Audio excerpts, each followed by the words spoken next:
मित्रों, जब कोई किसी गरीब, अशिक्षित, दुर्बल और वल्नरेबल समूह के पास सेवा का मुखौटा लगा करके, स्वास्थ्य सुविधाओं का ताना बाना लेकर के, शिक्षा की व्यवस्था का प्रलोभन लेकर के, धन संपत्ति और सुख सुविधाओं के लोभ का भ्रम लेकर के जब इनके बीच पहुंचता हो और उनका सर्वस्व हर लेता हो, तो ऐसे लोगों के लिए आपके पास कौन सी संज्ञा है? अपराधी, क्रूर, अमानवीय? नहीं मित्रों, इन सबों का पर्याय ईसाई मिशनरी।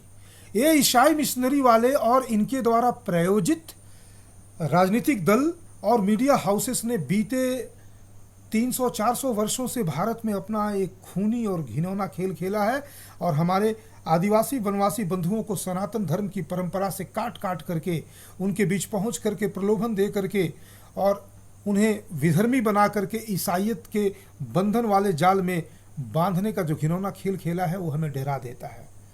और हमें आज भी वो आश्वासन शायद ही मिल पाता है कि आज भी तो ये एक्टिव होंगे, इन्हें, हमारे आदिवासी बंधुओं को कौन बचाता होगा। लेकिन एक बात बता दूं मित्रों कि इन्हीं आदिवासी परंपरा में ऐसे लोग भी हैं जो अपनी पहचान को लेकर गर्व करते हैं और जो अंतिम सांस तक इन मिशनरियों से लड़ने का मादा रखते हैं, और जो अपनी पहचान की ज्योति को जलाए रखते हैं। एक ऐसा ही मामला जो मेरे निजी अनुभव का है, मैं आपके साथ साझा करना जा रहा हूँ। बात 2011 की है और अगर मैं एग्जैक्ट तारीख की बात करूँ तो 19 अगस्त 2011, जब मैं अपने कार्यालय जाने को प्रस्तुत हो रहा था। उन दिनों मैं हिंदुस्तान टाइम्स नामक राष्ट्रीय अखबार में संवाददाता हुआ करता था। मेरे एक सूत्र ने फ़ोन करके मुझे एक विशेष स्थान पर बुलाया और कहा कि एक बहुत बड़ी खबर आपकी प्रतीक्षा कर रहा है। जब मैं वहां पहुंचा तो मुझे जानकारी मिली कि आसाम से लगभग 16 विद्यार्थियों को रेस्क्यू करके रांची लाया गया है, जो आगे की पढ़ाई करना चाहते हैं, लेकिन तमाम कारणों से अपने मूल स्थान पर वो पढ़ाई नहीं कर सकते हैं।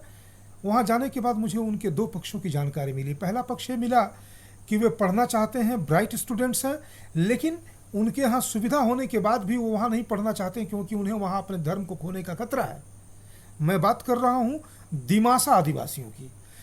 आसाम के कार्बी आंगलोंग जिले और नागालैंड के कुछ हिस्सों में लगभग 2.5 से 3.25 लाख की आबादी बसती है दिमासा आदिवासियों की, जिनमें से उन 16 बच्चों को कार्बी आंगलोंग जिले से के एक खास स्थान से रेस्क्यू करके लाया गया था।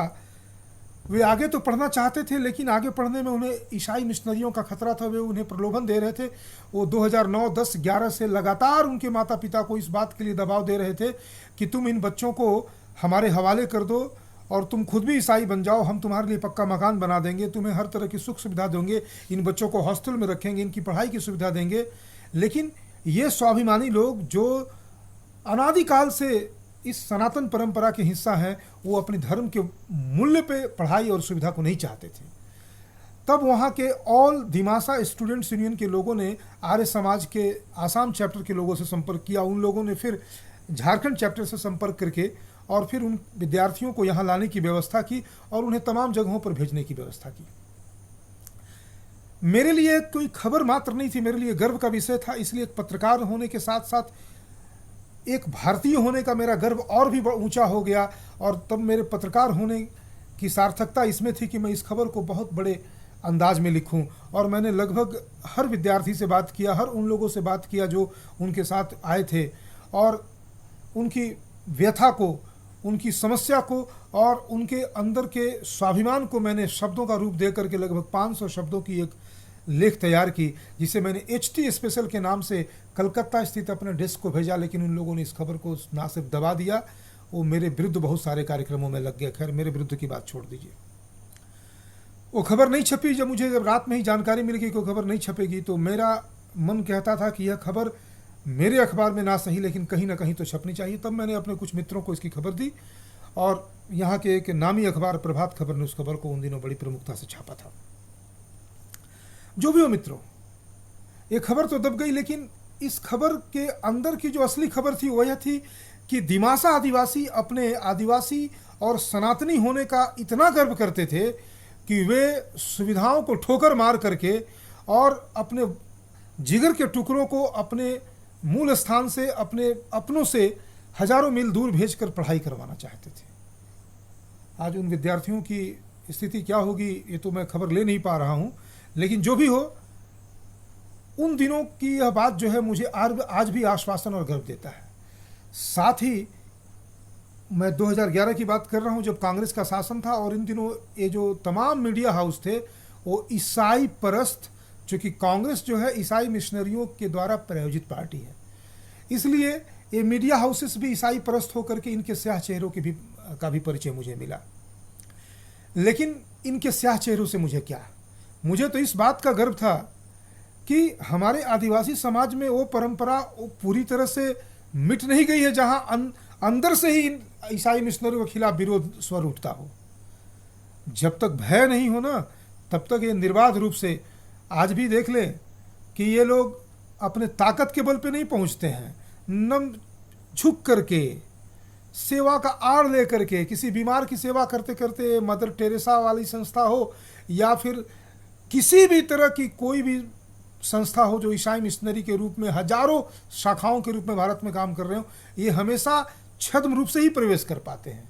लेकिन जब इन तमाम काले बादलों को देखता हूँ तब एक ऐसे तारा समूहों की भी याद आती है जिनका पर्याय के रूप में ये दिमासा आदिवासी के वे लोग जो आसाम से रांची आए थे, उनकी याद करके मैं इस बात के लिए आश्वस्त आज भी होता रहता हूँ कि तमाम जो जनजाति समूह हमारे भारत के विभिन्न हिस्सों में फैले हैं, वहाँ ऐसे लोग आज भी होंगे जो अपने अंदर से ही संघर्ष की ज्योति जलाए रखे होंगे। नहीं तो एक काले स्याह चेहरे वाले ईसाई मिशनरी और इनके द्वारा प्रायोजित एक कांग्रेसी लोग ना जाने कब का ये पूरे आदिवासी समाज को प्रदूषित कर चुके होते। लेकिन निराशा से बड़ी आशा होती है मित्रों। आज मैंने आपको अपने जीवन के अपने एक निजी अनुभव को साझा करके उस आशा के किरण को दिखाने का प्रयास किया जो आज भी मुझे आश्वस्त और गर्वान्वित करता है। धन्यवाद मित्रों।